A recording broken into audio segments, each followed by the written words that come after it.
تو یوں ہی غار میں پرورش پاتے ہوئے جب ابراہیم علیہ السلام خاصے سیانے ہو گئے تو ایک روز بیٹے نے ماں سے پوچھا اے ماں تیرا خدا کون ہے؟ ماں نے مسکرا کر بیٹے کی دلجوئی کے لیے کہا بیٹا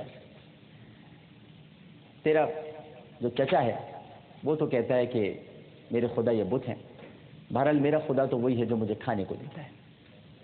بیٹے نے پھر پوچھا تو پھر میرے چچا کا خدا کون ہے؟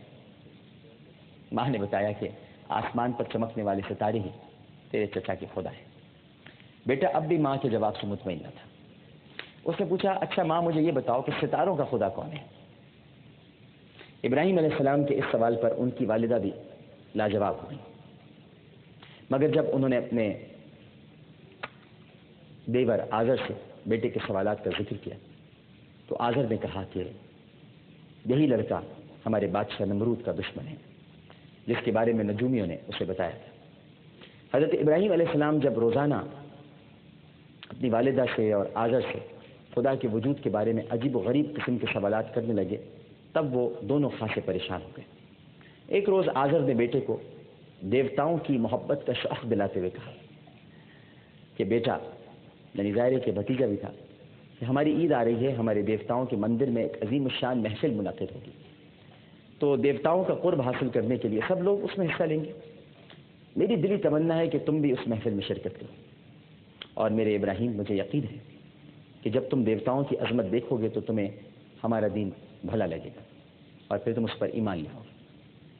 چنانچہ جشن کے روز ابراہیم علیہ السلام کو آزر اپنے ساتھ لے گیا، لیکن آپ جشن کی تقریب سے بہت دور ایک گوشے میں جا کر بیٹھ گئے، اور جب ان کی قوم کے لوگ جشن منانے کے بعد گھروں کو روانہ ہوئے تب حضرت ابراہیم علیہ السلام اٹھے اور اٹھ کر آپ نے بت خانے کا رخ کیا۔ وہاں کیا دیکھتے ہیں؟ کیا کمال کام کیا سیدنا ابراہیم علیہ السلام نے۔ وہاں کیا دیکھتے ہیں کہ بہت بڑے کمرے کے بیچ میں ایک بڑے سر والا بت سینہ تان کھڑا ہے، اور اس کے چاروں طرف چھوٹے چھوٹے بے شمار بت موجود ہیں۔ بت خانے کا یہ سلسلہ دروازے کے پاس سے ایک کھلے دائرے میں ختم ہوتا تھا، بڑا طویل دائرہ، اور انہی بتوں کے آگے قوم کے لوگوں نے وہ کھانا ڈھیر کر رکھا تھا جو وہ اپنے ساتھ اٹھا کے لائے تھے۔ چڑھاوے چڑھاتے ہیں، یہ کھانا یہ فلاں دیوتا کا ہے، یہ فلاں دیوتا کا ہے، یہ فلاں دیوتا کا ہے۔ مفسرین لکھتے ہیں کہ جب حضرت ابراہیم علیہ السلام نے ان بتوں کو دیکھا اور پھر ان کے سامنے رکھے کھانے کو دیکھا تو ان سے رہا نہیں گیا۔ انہوں نے ہنستے ہوئے بتوں سے کہا ہاں بھائی کھاتے کیوں نہیں، اب کھاؤ۔ اسی دوران ان کی نظر قریب پڑی ایک کلہاڑی پر پڑی، اور سوائے بڑے بت کے انہوں نے تمام بتوں کو توڑ ڈالا۔ پھر آپ نے کلہاڑی بڑے بت کی گردن میں لٹکائی اور واپس لوٹ گئے۔ ادھر کچھ دیر کے بعد جشن میں شریک ہونے والے لوگ بھی بت خانے میں پہنچ گئے تاکہ کھانوں میں برکت پڑنے کے بعد انہیں واپس لے جا سکے، مگر جب انہوں نے وہاں تمام بتوں کو چکنا چور پایا تو انہیں جیسے سانپ سونگھ گیا۔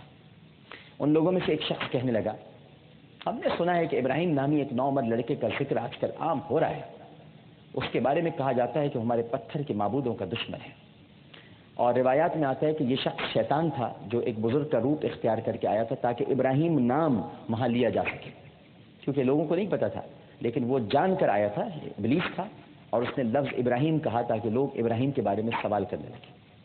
آپس میں تبادلہ خیال ہونے لگا کہ کون ابراہیم کون ابراہیم۔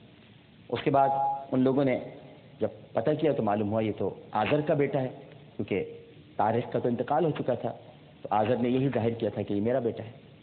ان لوگوں نے حضرت ابراہیم علیہ السلام کو بلوایا، اور جب ان سے بتوں کو توڑنے کے بارے میں دریافت کیا گیا تو انہوں نے اس سے لا علمی کا اظہار کیا، مگر حضرت ابراہیم علیہ السلام کا جواب ان کو مطمئن نہیں کر سکا۔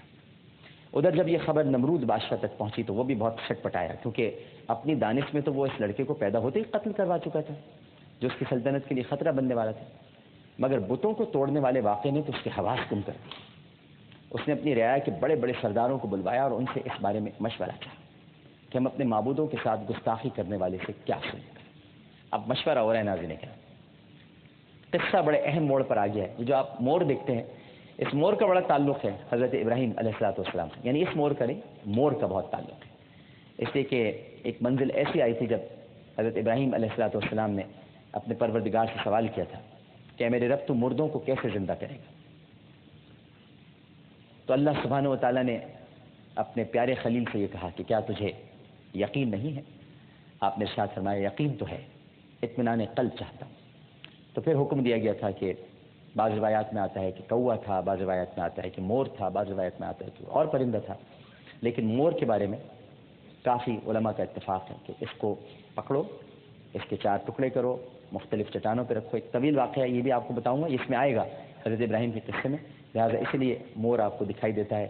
طوطا بھی ہونے کی وجہ یہ ہے کہ حضرت سلیمان کا جب قصہ آئے گا تو طوطا بھی آپ کو، اور بلکہ ابھی تو کچھ دنوں کے بعد یہاں ایک اور چیز آنے والی ہے ناظرین کرام، کہیں تو بتا دوں، سرپرائز رکھوں یا بتا دوں؟ کیا دل چاہ رہا ہے بتا دوں؟ سرپرائز، بڑی اہم چیز آنے والی ہے، آپ حیران ہو جائیں گے سیٹ پر وہ چیز آپ دیکھ کے، حیران ہو جائیں گے، یہ میرا دعویٰ ہے، حیران ہو جائیں گے آپ، حیران بھی ہو جائیں گے اور ڈر بھی جائیں گے۔ لیکن ایک چھوٹا سا وقفہ لیتے ہیں، اب تو سرپرائز ہے، بس ایک دو یہ حضرت ابراہیم کا قصہ ختم ہوتے ہی تو پھر وہ چیز یہاں پر آ جائے گی۔ ایک وقفہ، وقفے کے بعد دوبارہ حاضر ہوں گے۔ ہر چیز کو نسبت ہے، ایسے نہیں رکھی ہے یہاں پر، سیٹ کی خوبصورتی کے لیے نہیں ہے، نسبت ہے ہر چیز کی۔ یہ جو آپ کنواں دیکھتے ہیں یہ حضرت یوسف سے نسبت ہے، یہ جو خیمے آپ دیکھتے ہیں یہ حضرت یحییٰ علیہ السلام کا خیمہ ہے جو وہ ویرانوں میں اللہ کی عبادت کیا کرتے تھے۔ یہ کھجور کے آپ چھالیں دیکھتے ہیں، تنا پڑا ہوا ہے، یہ لکڑی کا یہ تنا ہے، اس سے حضرت زکریا کی نسبت ہے۔ عصا ہے، آپ کو نظر آئے گا، امامہ ہے، یہ سب نسبت ہیں۔ یہ کشتی کوہ جودی ہے جس پہ رکی ہوئی ہے حضرت نوح کی کشتی۔ بہرحال ایک چھوٹا سا وقفہ، وقفے کے بعد دوبارہ حاضر ہوں گے۔ ہمیں یقین ہے کہ آپ سب لوگ ہمارے ساتھ ہی رہیں گے۔ السلام علیکم ورحمۃ اللہ۔